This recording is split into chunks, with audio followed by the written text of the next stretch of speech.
thank you for giving me this opportunity to provide you with a discussion or a workshop on empowering employees through effective questions. My name is Nancy Bitzer, and I've actually been in human resources within the federal government for more than 20 years. So wanted to talk a little bit about performance management and the types of scenarios or situations that you all will be seeing through that forum, as well as how effective questions truly can help you empower your employees, which ultimately will result in better performance.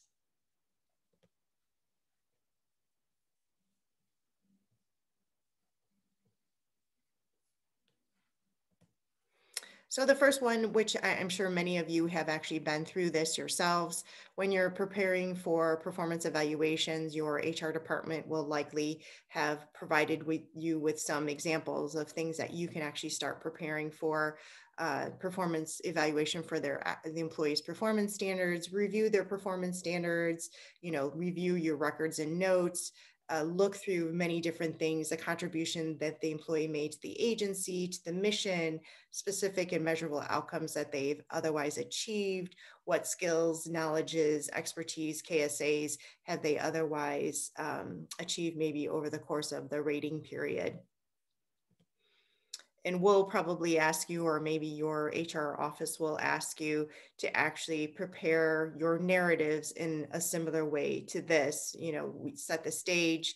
Basically, you're going to come up with something that looks, what was the challenge or the situation the employee actually faced? What were the actual, the verb and or the actions that were taken? What did the employee take, or what did the employee do to achieve the results?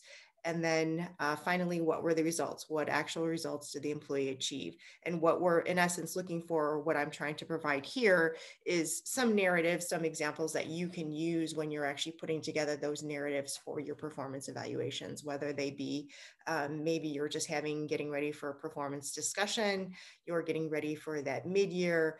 Some agencies do quarterlies, and or you're getting ready for your year-end evaluations for your employees' performance appraisals.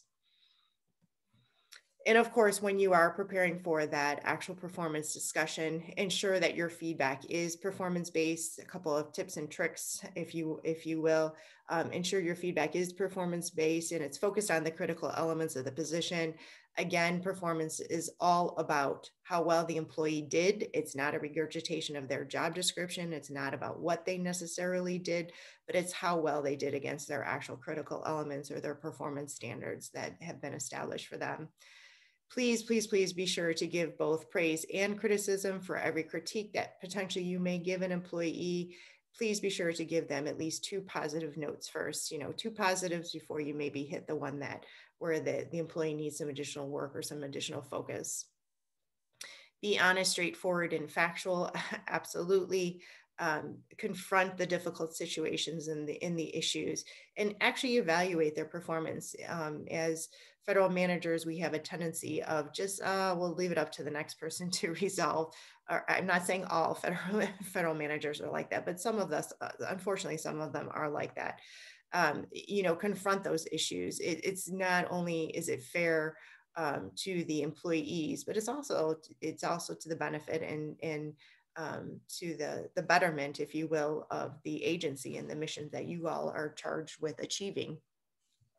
But when you do get to a point where you do have to confront those difficult issues, please do so in a tactful and very professional manner. Ensure that the feedback is timely.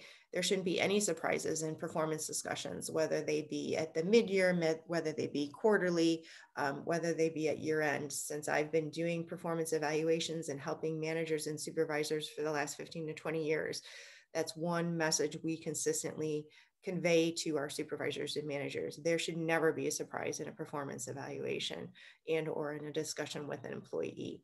Be very specific. General, whether you're helping the employee to maybe improve their performance, and or conversely, if an employee did a phenomenal job, please be sure that when you are writing up those narratives that you're specific in your feedback and you're preparing for those performance discussions. You're providing very specific, very pointed and very factual information with respect to their accomplishments over the course of the rating period. be sure that whatever discussion you're having, it's actionable. So if it's something that you've noticed their performance has been slipping for the last 6 months, please be sure that you're making sure you're addressing it, not at the end of that 6 months, but throughout that process, so that they're given an opportunity to improve it, and to improve their behavior, and to improve their performance. And also too, make sure conversely that for those really great performance discussions, you're also ensuring that you want that type of performance to continue. So you want to ensure even in that scenario that the performance itself is actionable, because you want to encourage that type of great performance. What can we do to encourage this type of performance, or even take it a step further if the employee is in a growth performance pattern. So all that being said and done, us as federal managers, as supervisors of employees and or leaders, whether that means that you actually have employees or you're leading a team, whatever the case may be, truly, truly, truly, what we need to do is move from talk to action to increase their performance. And this is actually from a book called Good to Great and the Social Sectors. Highly encourage you all to check that book out. It's a great read. It's by Jim Collins. It's a short read, and it's basically talks about why social sectors are actually looked at very differently than the private sectors. So it really talks about performance and how we're evaluated and how we need to evaluate our employees. So again, this again is according to Good to Great. A great organization is one that delivers superior performance and makes distinctive impact over time. It is one where performance is assessed relative to the accomplishment of the agency's mission. So again, comes back to that individual performance and those discussions that you all are having with your employees. The questions that leaders and managers and supervisors should be asking: how effectively do we deliver our mission and make a distinctive impact relative to our resources? Let that one sink in a little bit. Truly, truly, truly, as supervisors, as managers of the federal government, of our agency, we're ultimately held responsible for the achievement of our agency's mission. And how effectively are we delivering our mission? And how effectively are we making a distinctive impact relative to our resources? So one of the questions, or one of my asks of you all, as we kind of continue through this presentation, is that you all, and maybe some of you already are, and this is just a great refresher course, but really truly get to a point where we are effectively asking questions of our employees, of our managers above us. And not only are we effectively asking questions, but we're also listening, which is key. You need one with the other. Because the better we become at asking effective questions, and the better we become at effectively listening, the more consistently we can accomplish our objectives collectively with our teams, the more consistently we can accomplish our agency's missions. Truly empowering employees creates a willingness to pursue change, solutions, and or objectives. And according to Ed Oakley and Doug Craig in Enlightened Leadership, getting to the heart of change, this is all based on their findings. This is specifically through chapter 8 of their book. So another great read, another great resource for you all to look at. But this was just my interpretation of how we truly can empower our employees by, throughout the course of the year, throughout the course of a rating period, throughout their performance, just effectively asking those questions.